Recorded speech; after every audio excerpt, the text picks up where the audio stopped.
লেবু পাতা দিয়ে লইট্টা শুটকির ভুনা কি আগে কখনো ট্রাই করেছেন? যদি না করে থাকেন একবার আমার রেসিপি ফলো করে বানিয়ে দেখবেন, এত মজা হয় এটা খেতে। ১ প্লেট না ২ প্লেট ভাত খেতে পারবেন শুধু এই একটা তরকারি দিয়ে। তো চলেন রেসিপিটা শুরু করা যাক। প্রথমে লইট্টা শুটকিগুলোকে আমি ছোট করে কেটে নিয়েছি। এবার এগুলোকে শুকনা খোলায় কিছুক্ষণ টেলে গরম পানির মধ্যে বেশ কিছুক্ষণ সময় এটাকে ভিজিয়ে রাখবো। এরপর শুটকিগুলো খুব ভালো করে ক্লিন করে মাঝের মোটা কাঁটাটা ছাড়িয়ে নিতে হবে। এরপর প্যানে তেল গরম করে শুটকি আর কিছু রসুনের কোয়া দিয়ে ভালো করে ভেজে নিতে হবে। ভাজা হয়ে গেলে উঠিয়ে রেখে এর মধ্যে দিয়ে দেব বেশি করে পেঁয়াজ কুচি আর কিছু কাঁচামরিচ ফালি।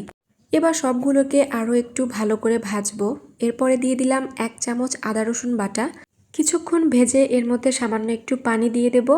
তারপর অ্যাড করতে হবে গুঁড়া মশলা, পরিমাণ মতো লবণ, হলুদ, বেশি করে মরিচের গুঁড়া, ধনিয়ার গুঁড়া আর জিরার গুঁড়া।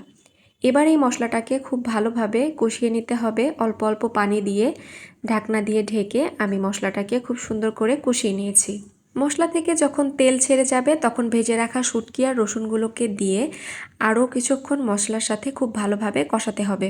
বিশ্বাস করেন এই রেসিপি থেকে শুটকির একটুও বাজে গন্ধ আসে না, তাই যারা শুটকি খেতে পারে না তাদের কাছেও এই রেসিপিটা অনেক মজা লাগবে। এরপর আরেকটু পানি দিয়ে শুটকিটা রান্না করে নিতে হবে। যখন পানি শুকিয়ে যাবে এবং তেল ছেড়ে দেবে তখন ওপর থেকে কিছু কাঁচামরিচ ফালি আর ফ্রেশ লেবু পাতা ছড়িয়ে দিতে হবে।